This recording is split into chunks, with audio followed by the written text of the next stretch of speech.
Can you imagine having to leave your home in the middle of the night with your children, leave your clothes behind, your furniture, your cars, your money, your bank accounts? It's a story of a family who suffered great persecution and genocide in the country of Azerbaijan. And so they moved to Volgograd, Russia, where they are bullied and threatened. How do those individuals survive that? When you don't have a home, you're not welcome anywhere. I want audiences to put themselves in their shoes. What would our lives be like if that had happened to us? My name is Petrosyan. This is my husband, Ivan Petrosyan, and this is my daughter, Julia Petrosyan Eliasson. The story of our life, I never thought that it would become a movie. The feeling that we had when we first left home in Azerbaijan, in Baku, is very difficult to describe, but mostly it's probably fear. They ended up in Volgograd, Russia, and we were ministering at a church at the time, so they became a part of the church. I thought, oh my goodness, this story needs to be told.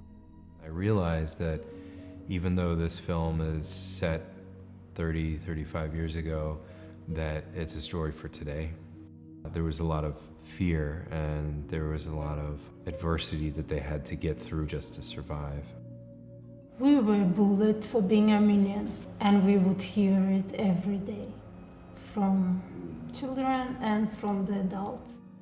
That sort of internal strength of really ignoring the hate and focusing on what matters, which is your family, is so important and so inspiring.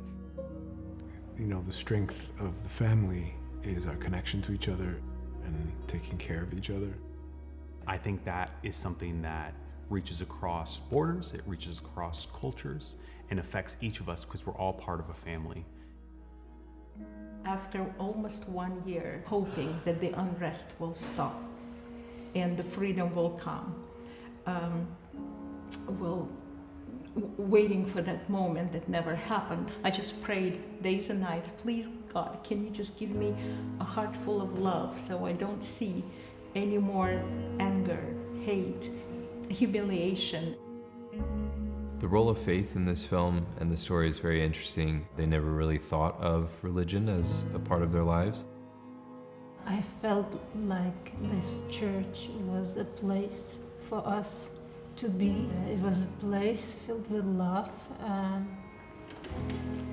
and acceptance.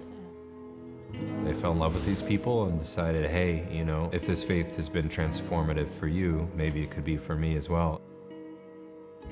This story is not only a story about the adversity that the Petrosyans overcame, but it's a story of all the people along the way that helped them and the people that showed compassion to them along the way.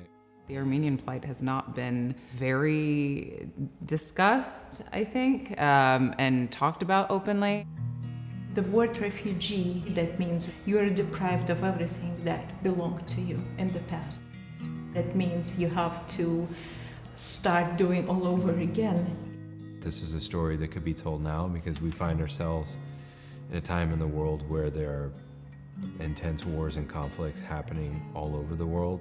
I'm so grateful that this movie is coming to an existence and is telling our life story, which probably mirrors thousands of other life stories, and we're happy to be in all of it as a tool to bring that message of hope and love. There are people that are living under some pretty difficult situations that deserve a second chance. Not only is it a film of survival and triumph and adversity against all odds, but it's a film about compassion for others who are going through something different than you are. I hope when audiences see this film, it helps humanize displaced people, and I hope the audience can find themselves in one of us and realize that all those thousands and millions of people who are driven out of their homes are people just like you and I.